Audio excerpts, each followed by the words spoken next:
Hi guys. तो आज हम पैकेज डॉट जेसन और package lock dot Jason configuration files के बारे में जानेंगे, जो कि बहुत ही इंपॉर्टेंट कन्फिग्रेशन फाइल्स है इंटरव्यू के नज़रिए से। यहाँ लेफ्ट हैंड साइड में पूरा फोल्डर स्ट्रक्चर दिख रहा है आपको, और आप देख सकते हैं कि most of the configuration files जो एंगुलर डेवलपमेंट में काम आती हैं वो इसी रूट फोल्डर में एग्जिस्ट करती हैं, जैसे for example package dot JSON और package lock dot JSON files.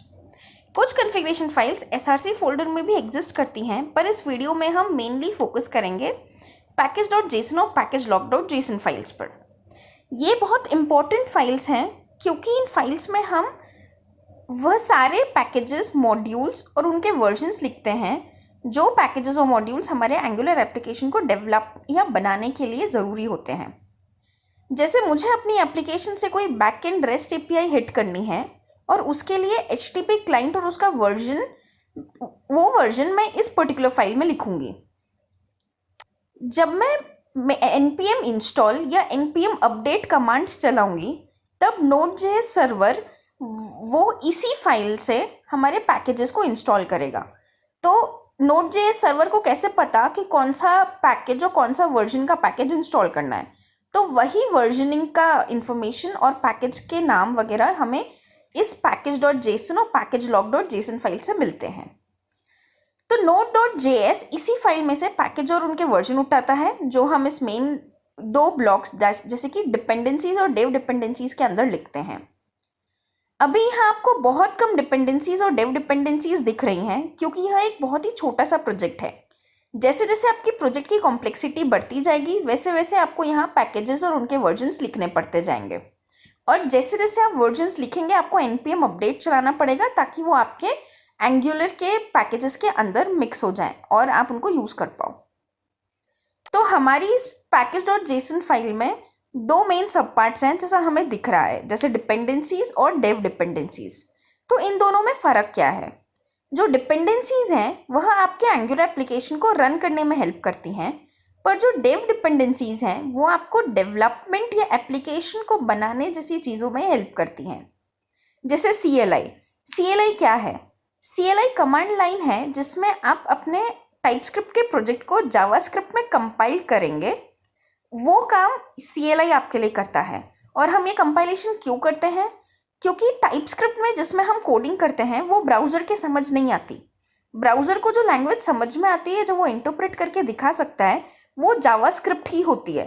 तो जब हम कोडिंग टाइपस्क्रिप्ट में करते हैं तो ब्राउज़र उसको समझ नहीं पाता, पर CLI बीच में आ जाता है और CLI आपके टाइपस्क्रिप्ट जिसमें आपने लिखा है उसको जावास्क्रिप्ट में कन्वर्ट कर देता है ताकि ब्राउज़र समझ पाए कि आपने क्या लिखा है और आपने जो भी लिखा है वो सब आपको ब्राउज़र पे दिख पाए। इसीलिए CLI एक एप्लीकेशन को बिल्ड करने के या डेवलप करने के काम आता है। इसीलिए डेवलपमेंट डिपेंडेंसीज यानी कि डेव डिपेंडेंसीज के अंदर लिखा गया है। क्योंकि आप डेवलप टाइपस्क्रिप्ट में कर रहे हो, CLI उसको जावास्क्रिप्ट में कन्वर्ट कर देगा, इसलिए डेव डिपेंडेंसी है। पर फिर ये डिपेंडेंसीज का स्ट्रक्चर क्यों है? तो ये जो डिपेंडेंसीज हैं इसमें मोस्टली 3 टाइप की डिपेंडेंसीज होती हैं। पहली होती है कोर एंगुलर लाइब्रेरीज जो @angular से स्टार्ट होती हैं, जैसे एनिमेशंस की लाइब्रेरी।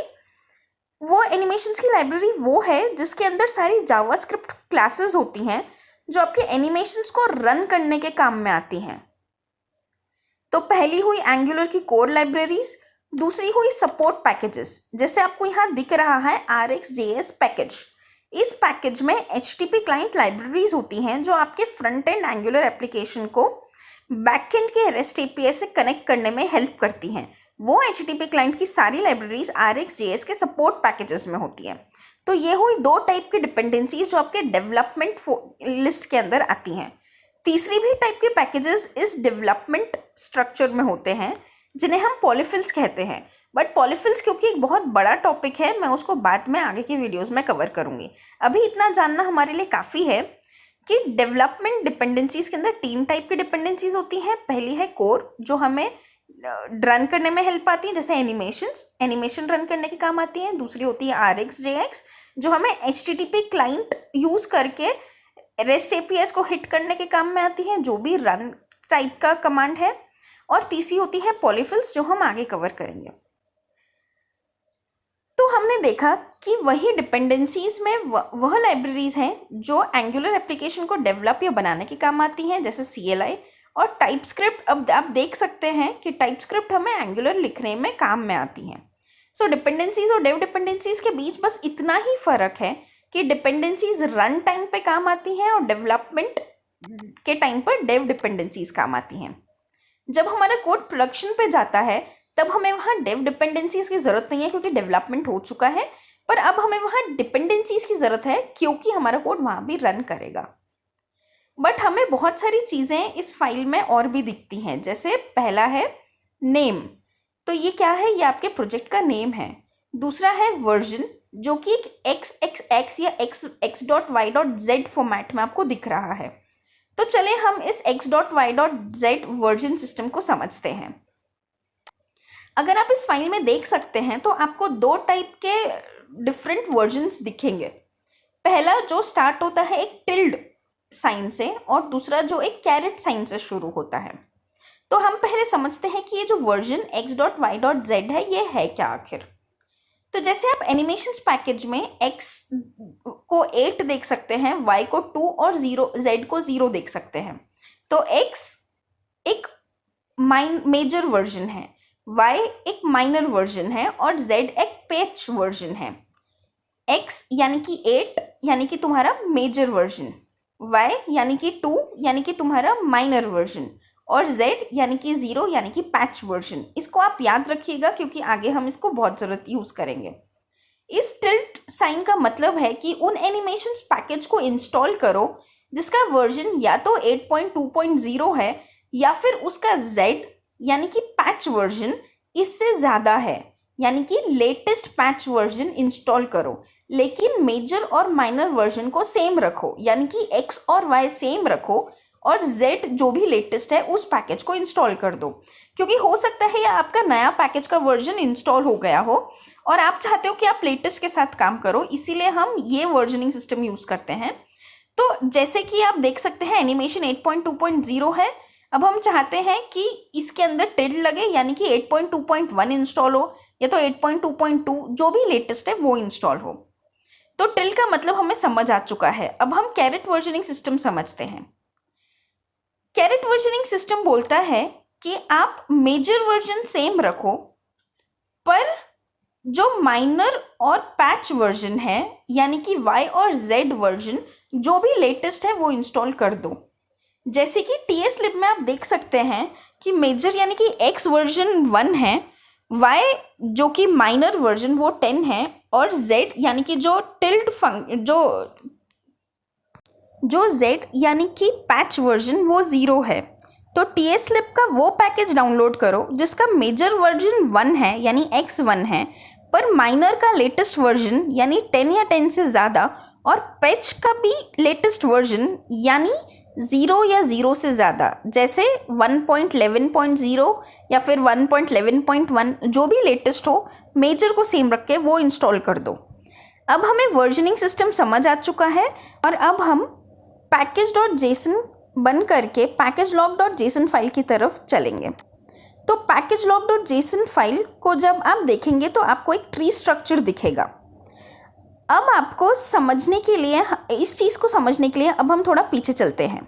तो package.json में जब हमने कैरेट साइन यूज़ किया तब TSLib में हमने 1.10.0 यूज़ कर रहे हैं। अब एक सिनेरियो कंसिडर कीजिएगा, जब आपके लोकल मशीन पे Node.js ने आपके package.json को देखा, उसको समझ आया कि TSLib का कैरेट साइन 1.10.0 यूज़ करना है, यानी कि अगर 1.11.0 मेरे पास है तो मैं उसको यूज़ करूँगा। पर जब आपने उसको कोड को प्रोडक्शन पे डाला, वहाँ Node.js ने कहा कि मैं 1.10.0 ही यूज़ कर लेता हूँ, क्योंकि कैरेट का मतलब है या तो 1.10.0 या लेटेस्ट वर्जन। तो अब आप समझ सकते हैं ये कितनी बड़ी प्रॉब्लम हो चुकी है, क्योंकि पैकेज का लोकल वर्जन लोकल सिस्टम पे अलग है और पैकेज का उसी TSLib का वर्जन प्रोडक्शन पर अलग हो चुका है। तो अब हमारा कोड पैकेज वर्जन के डिफरेंस के कारण लोकल पे कुछ अलग बिहेव करेगा और प्रोडक्शन पे कुछ अलग बिहेव करेगा, और हमें समझ ही नहीं आएगा कि हमारा कोड जो लोकल में एकदम सही चल रहा है वो प्रोडक्शन पे अलग क्यों चल रहा है। तो ये सारी problem package dot JSON file के वर्जनिंग सिस्टम के कारण आई है, जो हमने अभी अभी समझा, कैरेट और टिल्ड के कारण। अब इसीलिए package lock dot JSON file को इंट्रोड्यूस किया गया। तो अब हम package lock dot JSON file के बारे में समझते हैं। तो package lock dot JSON file exact version के साथ बनती है, जो Node.js स्कैन करता है और वहाँ ही से ही वो वर्जन उठाता है। तो ये प्रॉब्लम, जो हमारा कोड अलग अलग चल रहा था अलग अलग वर्जन के कारण, ये issue package lock dot JSON file ने सॉल्व कर दिया, क्योंकि इसके अंदर आप देख सकते हैं हमारे पास एग्जैक्ट वर्जन है। अब Node.js package lock dot JS file में एग्जैक्ट वर्जन उठाएगा, उसको इंस्टॉल करेगा और हमारा कोड प्रोडक्शन पे और लोकल पे सेम चलेगा। पर अब अगला क्वेश्चन उठता है कि हमें आखिर चाहिए क्यों पैकेज डॉट जेसन। तो इसके पहले हम नेस्टेड डिपेंडेंसीज को समझने की कोशिश करते हैं। तो जैसे आप देख सकते हैं, एनिमेशन पैकेज को tslib पैकेज की ज़रूरत है। तो एनिमेशन डिपेंडेंसी को tslib की डिपेंडेंसी की ज़रूरत है और इसी को नेस्टेड डिपेंडेंसी बोलते हैं, जब एक डिपेंडेंसी को पूरा करने के लिए हमें दूसरी डिपेंडेंसी भी डालनी पड़ जाती है। जेसन में हम नेस्टेड डिपेंडेंसी नहीं डिफाइन कर पाते पैकेज डॉट जेसन में, पर आप देख सकते हैं कि पैकेज लॉग डॉट जेसन में हम नेस्टेड डिपेंडेंसीज एक ट्री की तरह डिफाइन कर पा रहे हैं, जिसमें हमने लिख दिया है कि हमें एनिमेशंस के वर्जन के साथ साथ हमें tslib लाइब्रेरी भी चाहिए एज अ रिक्वायर्ड थिंग। इसीलिए इसका एक ट्री स्ट्रक्चर होता है जिसमें चाइल्ड डिपेंडेंसीज भी दिखाई जाती हैं। तो package lock dot JSON file यह श्योर कर देता है कि ना ही तुम्हारी डिपेंडेंसी, जैसे एनिमेशंस का वर्जन सेम हो प्रोडक्शन पे और लोकल पे, बट साथ ही साथ आपकी चाइल्ड डिपेंडेंसी यानी कि tslib की डिपेंडेंसी भी प्रोडक्शन पे और लोकल पे सेम हो, ताकि आपका कोड सेम चले दोनों जगह। तो इस तरह package lock dot JSON file एक बहुत ही इंपॉर्टेंट कॉन्फ़िगरेशन फाइल है। तो अब इस वीडियो में हमने पैकेज डॉट जेसन फाइल देख ली, package lock dot JSON file देख ली, और इनको जानना बहुत ज़रूरी है क्योंकि इंटरव्यू में ये बहुत पूछी जाती हैं। और बाकी की कॉन्फ़िगरेशन फाइल्स हम आगे के वीडियो में कवर करेंगे। Thank you.